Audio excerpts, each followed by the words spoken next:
Have you ever sat quietly and thought about what life might feel like when you're older and by yourself? It's something we don't often talk about.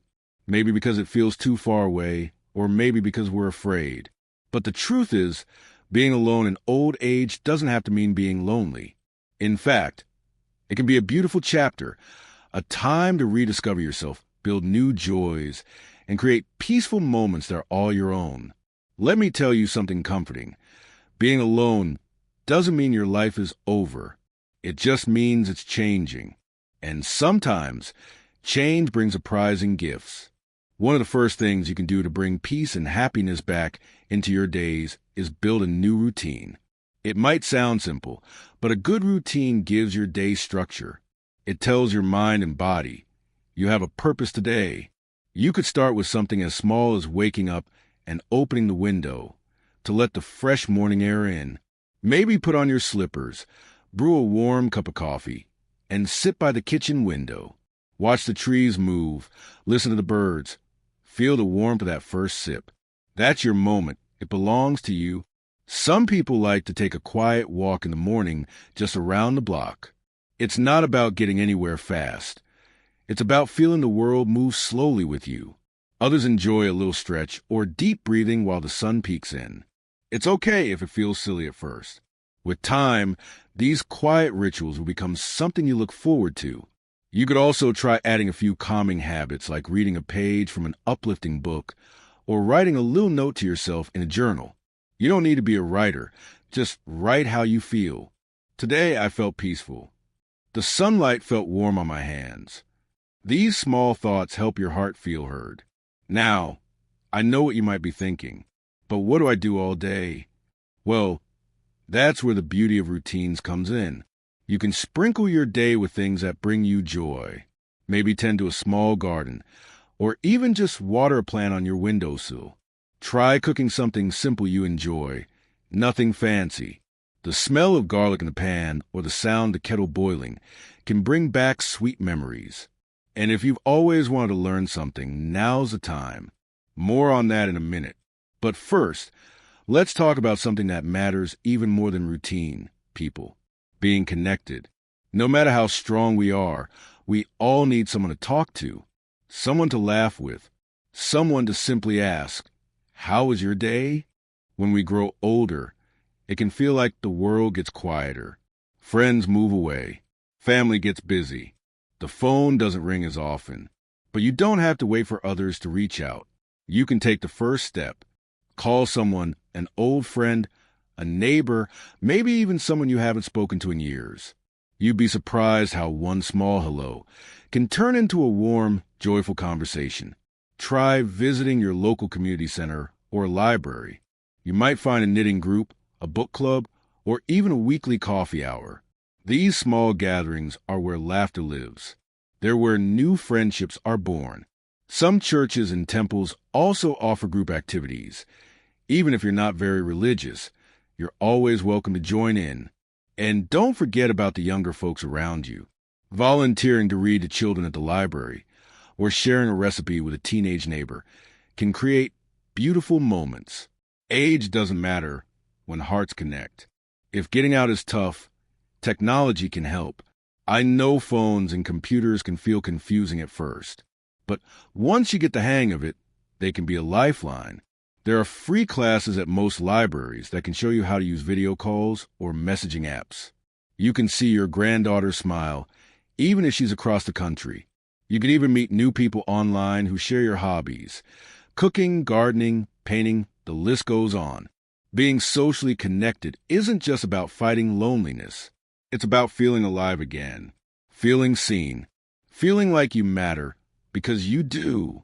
Now, let's go back to something I mentioned earlier, learning. You might think learning is for the young, but that's far from true. In fact, your brain loves to learn, no matter your age. It keeps you sharp. It keeps your spirit light. And most of all, it makes your days feel meaningful. Maybe you've always wanted to learn to paint, or play an instrument, or speak a few words in another language. Now's your time. No pressure, no grades, just the joy of trying something new. You could take a beginner's class at your local center or follow along with free videos online. Even reading a book about a place you've never been or watching a documentary about something interesting counts as learning. You don't need fancy tools, just a little curiosity and an open heart. And guess what? When you join a class or a group to learn something new, you're not just learning a skill. You're also making new friends. Shared laughter over a messy painting or clapping for someone who just finished a small project. It brings people together in the kindest ways. Lifelong learning isn't about filling your head with facts. It's about keeping your heart and mind alive. It reminds you that no matter your age, you still have dreams. You still have energy. You still have a lot of life left in you. So, if you're sitting there thinking, what now? Start with these 3 small steps. Build a gentle routine, reach out to someone, and learn one little new thing. These might seem small, but trust me, they'll start to shape your days into something warm, meaningful, and full of quiet joy. And if you're still watching this, would you mind commenting the number 1 below? Just to let me know you're here with me, sharing this journey. Your time matters. You matter. Your body is your lifelong companion. It carries you through the years, through joy and sadness, through every season. And even when you're older, it still whispers to you, take care of me and I'll carry you a little further. That's why moving your body, just a little every day, can change the way you feel, inside and out. You don't have to run marathons or lift heavy weights. Something as simple as a short walk around the block or gentle stretches in your living room can make a big difference. A walk in the morning sun clears your mind. A few light movements in the afternoon help you feel steady and strong. Even dancing slowly to your favorite old song in the kitchen counts as movement and joy. Some folks enjoy yoga or Tai Chi, which focus on slow, smooth motions and deep breathing. These not only help you stay balanced, but also calm your thoughts and ease your nerves. If your joints ache, water exercise at a local pool can feel like floating, gentle and easy on the body. And you know what's beautiful? Moving your body isn't just about staying healthy. It lifts your mood. It fills you with energy. It gives you something to look forward to every day. The little aches and pains, they don't feel so heavy when your body is awake and your heart is light. It also helps you sleep better at night. And when you sleep well, everything feels easier the next day. Your thoughts are clearer, your smile comes quicker, and your spirit feels just a little brighter. But movement is just one part feeling good. There's another secret to living fully, even when you're alone. Giving. Helping others is like planting seeds of joy, not just in the world, but in your own heart. Maybe you could share a few hours of your time with a local group or charity. Some folks pack food at community kitchens. Some knit blankets for shelters, and some just lend a hand at the library. It doesn't have to be grand. What matters is the heart you bring with you. One woman I met, named Carol, began reading stories to children at her neighborhood school. She was nervous at first, worried her voice wouldn't carry or that the kids wouldn't listen. But the moment she saw their eyes light up during a fairy tale, she knew this was where she was meant to be. Now, those children call her Grandma Carol, even though they're not related. And every week, she shows up with her stories and her warm heart. You could also volunteer from home, writing cards for veterans, calling someone who's lonely, or sewing little crafts for hospital patients. Even these small acts have big meaning. When you give others, you remind yourself that you still have so much to offer. And that feeling, that deep sense of purpose, can carry you through even the quietest days. Helping others doesn't just help them, it helps you, too. Studies have shown that people who volunteer feel happier, more connected, and less lonely. Giving is healing. But there's one more piece we can't forget: your health. Taking care of your body and mind isn't just important. It's the foundation of everything else. Start with regular checkups. Visit your doctor even if you feel fine. These visits help catch small problems before they become big ones. It's like giving your body a tune-up, the same way you would with an old but trusted car. And don't forget about what you eat. You don't need fancy meals, just balanced, colorful plates. Think fresh fruits, green veggies, grilled chicken or fish, warm soups, and whole grains like brown rice or oatmeal. Try to drink water throughout the day, even if you're not thirsty. Your body needs more than you think. Avoid eating too many processed foods, the ones that come in boxes or bags and are full of sugar or salt. They might taste good in the moment, but they don't make your body feel good later. Choose food that loves you back. Exercise healthy food, and rest work together like a team. They keep your heart beating strong, your thoughts clear, and your days full of energy. But let's not stop there. Your emotional health matters just as much. If you ever feel sad, anxious, or like the days are too quiet, you're not alone. Everyone feels that way sometimes. And it's okay to ask for help. Talking to a kind counselor, therapist, or even a support group can bring huge relief. Sharing your thoughts out loud can lighten your burden. Many churches, senior centers, and clinics offer low-cost or free support groups. These spaces are safe, gentle, and full of others who understand exactly what you're going through. You can also take care of your emotional health by doing small things that make your heart feel warm. Watch a sunset. Sit outside and feel the breeze. Write a letter to someone you love. Listen to music that makes you feel calm. And don't forget to smile at yourself in the mirror. Tell yourself, I'm doing okay. Because you are. You're showing up for yourself step by step. That's what matters most. So if you're still here with me, watching this video and finding these words helpful, would you mind commenting number 2 below? Just to let me know you're still walking this path with me. It means a lot. Zabardasbai. Here's part 3 of the rewritten script. This section covers reconnecting with spirituality, embracing technology, and cultivating gratitude, all written in simple, natural, and emotionally warm language perfect for U.S. elders with smooth paragraph flow. As life slows down, we often find ourselves looking deeper, asking quiet questions that we didn't have time for before. What really matters to me? Where do I find peace?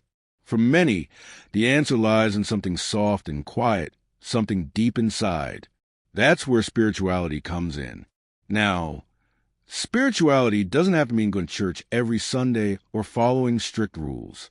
It simply means feeling connected to something bigger than yourself. It could be God. It could be nature. It could be love. Whatever name you give it, the feeling is the same. Calm, hope, and a sense that you're not alone.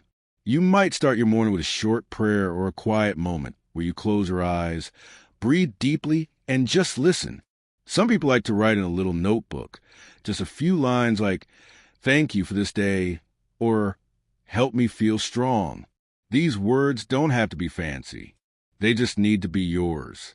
You can also take a walk outside and let the trees, birds, and wind speak to your soul. Or light a candle and sit quietly, thinking about the people you love and the life you've lived. These moments, though small, can bring big peace to your heart. If you belong to a place of worship, a church, a mosque, a temple, try visiting once in a while, not just for prayer, but for connection. These spaces are filled with people who are also looking for comfort, kindness, and meaning. And if you don't belong to any faith, that's okay too. You can still find spiritual peace in quiet moments, in nature, in music, or even in helping others. Spirituality isn't about having all the answers. It's about feeling supported while you keep asking questions. And as you age, that quiet strength becomes even more important. It gives you grace. It gives you courage. Speaking of courage, let's talk about something that might feel a little scary at first: technology. Yes, the internet, cell phones, and video chats. I know it can be overwhelming, especially if you didn't grow up with it. But I promise, it's not as hard as it seems. And once you learn the basics, it can truly open up your world. With just a few taps on a phone or tablet, you can see your grandson smile from another state. You can join a live cooking class from your kitchen. You can even meet new friends who share your favorite hobbies, from knitting to gardening to playing checkers. If you've never tried it before, start small. Ask someone you trust to show you how to make a video call. Or go to your local library. Many offer free lessons just for seniors. The people who teach them are patient and kind. They'll walk you through it step by step until it starts to feel natural. Once you feel more comfortable, you can use social media like Facebook to keep in touch with family, share old pictures, or just read little updates from people you care about. You can join online groups with folks who share your interests. There's even a website where people write letters to pen pals from all over the world, just like the old days, but through email. There are also endless ways to stay entertained. Watch movies, explore museums online, or take virtual tours of places you've never been, like Paris, Rome, or even Alaska. You don't need a plane ticket. Just a few clicks, and the world comes to you. And if you're someone who enjoys learning, there are classes online for just about everything, from art and history to how to bake the perfect pie. Many of these are free or made especially for older adults.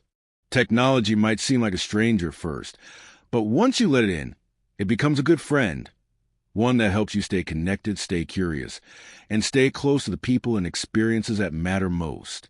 Now, let's pause for a moment. I want you to take a deep breath. Feel your feet on the floor.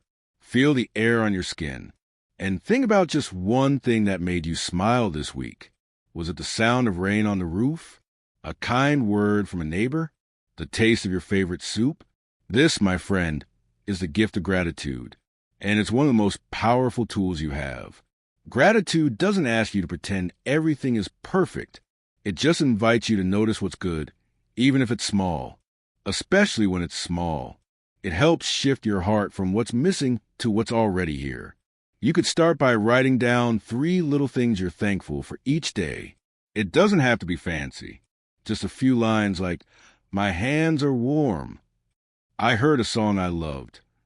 The flowers outside are blooming."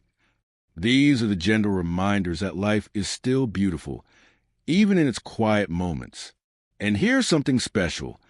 The more you practice gratitude, the easier it gets. Your eyes start noticing more beauty. Your heart begins to feel lighter. You find peace in places you once overlooked, like the way your blanket feels at night, or the smell of fresh bread, or the soft hum of a quiet afternoon. Gratitude is like watering a garden. You don't see it bloom right away, but slowly, day by day, something lovely begins to grow. So if you're still here, sitting with me and listening to these thoughts, would you kindly comment number 3 below? It's my way of knowing you're still walking this gentle path with me. Your presence matters more than you know. Perfect bye. Here's part 4, the final chapter of the rewritten script. This section gently guides a viewer through planning for the future, finding joy in small moments, and reflecting on your legacy, all with the same soft tone, simple language, and emotional warmth designed for elder viewers. Let's talk about something that many people avoid, but it's actually a beautiful act of love for yourself and the people you care about. Planning for the future. It doesn't have to be scary or complicated. It's just a way of making sure your days ahead feel peaceful, safe, and full of choice. Start by taking a look at your finances. Ask yourself, what do I have saved? What do I need month by month? You don't need to be a math expert. Just a calm, clear look at what's there. If numbers make you nervous, a trusted family member or financial advisor can help walk you through it gently. Some folks find it comforting to write out a simple budget. Others talk to someone at the local senior center about programs that can help stretch their money. There's no shame in asking questions. In fact, asking shows you care about your future. Then, think about where you'd like to live as you grow older. Do you want to stay in your current home? Downsize to something easier to manage? Maybe live in a quiet retirement community where help is nearby but privacy is still yours? These choices are personal, and they should feel right for you. Also, take time to make sure important documents are in place. Your will, a power of attorney, medical wishes. It might feel uncomfortable, but writing these things down is one of the most caring things you can do. It takes a big weight off the shoulders of those who love you and gives you peace knowing your voice will be heard, even when you're not able to speak it. Planning ahead isn't about expecting the worst. It's about making space for the best. When you have things in order, you can live with more freedom, more ease, more time to enjoy the little things. And those little things, my friend, are where life really lives. Joy doesn't always come from big events or grand adventures. It often tiptoes into the tiniest doors, soft moments that ask us to slow down and notice, like the sound of a wind chime swaying on the porch, the smell of warm cookies in the oven, the feel of a soft blanket on your lap as you sip tea in the afternoon. Even something as simple as petting your cat or watching a bird land on a windowsill can fill your heart in ways words can't explain. These are the sacred pauses in life, the parts that make us feel calm, connected, and grateful to be here. Take time each day to look for these moments. Don't rush past them. Let them hold you. Let them remind you that even when the world feels quiet, it is still full of beauty. And now, as we come to the end of this gentle journey together, I want to invite you to reflect on something that only you can answer. What kind of legacy do you want to leave behind? Your legacy isn't about money or fancy things. It's about love, about the way you made people feel, about the stories you shared, the lessons you lived, and the kindness you offered along the way. Maybe you could write down some of your life memories in a notebook or record them in your own voice. Share with your grandchildren what life was like when you were their age. Talk about what you learned, how you grew, what you do differently, and what you wouldn't change for the world. You don't need to be famous to leave a legacy. You just need to be real. You've lived. You've felt. You've tried. That matters. You might choose to give back in small ways, too, by mentoring someone younger, donating to a cause that speaks to your heart, or even planting a tree that will keep growing long after you're gone. The truth is, your story isn't over. Not yet. This chapter, this beautiful, quiet, meaningful chapter, is yours to write, with joy, with purpose, with grace. So as we close this time together, I hope you'll take a moment to sit with all we've shared. What spoke to you? What do you want to bring into your own life? You don't have to change everything. Just start with one step, one breath, one small, kind moment. And if you're still here, still listening, would you leave a comment with the number 4? That's our quiet way of saying, I'm still here. I'm still growing. Your presence, your time, your heart, it all matters. Thank you for walking this path with me. May your days ahead be soft, steady, and full of light.